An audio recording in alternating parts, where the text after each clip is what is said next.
வெற்றியோட அம்மா சொன்னது எல்லாம் நினச்சி ஃபீல் பண்ணிகிட்ருக்காங்க நம்ம துளசி. அப்போ வந்து வெற்றி வந்து பேசிட்டு இது பண்ணிகிட்ருக்கேன். நீங்கள் வந்து உங்கள் குழந்தைக்காகவோ இல்லை பொண்டாட்டிக்காகவோ என்ன நீங்கள் பண்ணிட்டீங்க, என்ன நீங்கள் வந்துட்டு நீங்கள் என்ன இது பண்ணிட்டீங்க அப்படி இப்படின்னு சொல்லிட்டு பேச, அவ்வளோதானே இருங்கன்னு சொல்லிட்டு மறுநாள் காலையில் பார்த்தீங்கன்னா துளசிக்கு முன்னாடி ஏஞ்சி சாமியெல்லாம் கும்பிட்டு ஆரத்தியெல்லாம் காமிச்சு இது பண்ணியிருக்கிறாரு. அவங்க வந்து ஷாக்காகி பார்க்குறாங்க. எல்லாம் ரெடி பண்ணிட்டேங்க, இதோ நம்ம நிலா பாப்பாவுக்கு கூட வந்துட்டு சாப்பாடெல்லாம் ரெடி பண்ணிட்டேன், இன்னும் நேரத்தில் டிஃபனும் ரெடி பண்ணிடுவேன் அப்படி இப்படின்னு சொல்லிட்டு இருக்காங்க. அதை கேட்டோன்னே செம கடுப்பாயிடுறாங்க. துளசி போங்க, நீங்கள் இப்போ இதெல்லாம் பண்ணுறது எனக்கு சுத்தமாக பிடிக்கல, என் குழந்தைக்கு நான் வந்து சமைச்சு கொடுக்குறது தான் எனக்கு சந்தோஷம், அதையும் என்கிட்ட பறிச்சிட்டிங்க.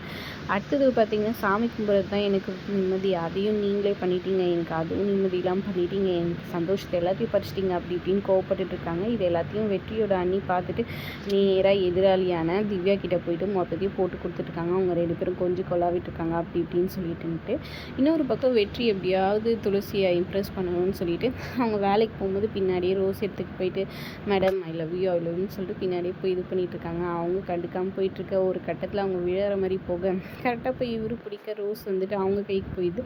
பரவாயில்ல மேடம், என்னோட லவ் எடுத்துக்கிட்டீங்க, ரோஸ் எல்லாம் வாங்கிக்கிட்டீங்கன்னு சொல்ல அதெல்லாம் ஒன்றும் இல்லைன்னு சொல்லிட்டு அவங்க வெக்கப்பட்டுட்டு ஒரு மாதிரி டென்ஷன் ஆகி அந்த ரோஸை திருப்பி கொடுத்துட்டு போயிடுறாங்க.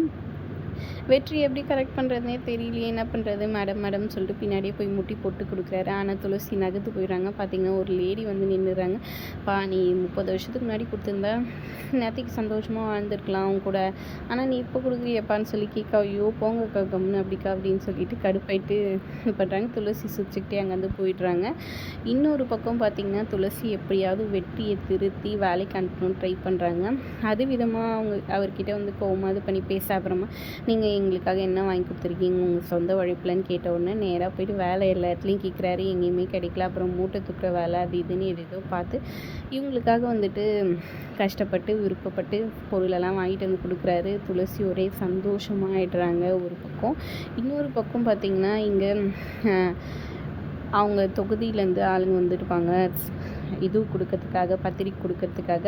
துளசி அவங்கள உட்கார வச்சுட்டு மாமா அவங்கள பார்க்கறதுக்காக வந்திருக்காங்கன்னு சொல்லி கூப்பிட்றாங்க. அப்புறமா இந்த மாதிரி கல்யாணம் நீங்கள் தான் வந்து தாலி எடுத்து கொடுக்கணும்னு சொல்ல, கண்டிப்பாக வரம்மா, ஆனால் வெளியூர் எங்கன்னா போயிட்டேன்னா வர முடியாது, என் பொண்டாட்டி வருவாங்கன்னு சொல்லிட்டு பத்திரிக்கை வாங்கி கொடுக்க சொல்லிடுறாங்க. அப்புறம் துளசிக்கிட்ட சொல்லி ஏதாவது கொடுக்க சொல்லி சொல்கிறாங்க அவங்க மாமியார். அதோட எபிசோட் முடியுது. தேங்க்ஸ் ஃபார் வாட்சிங்.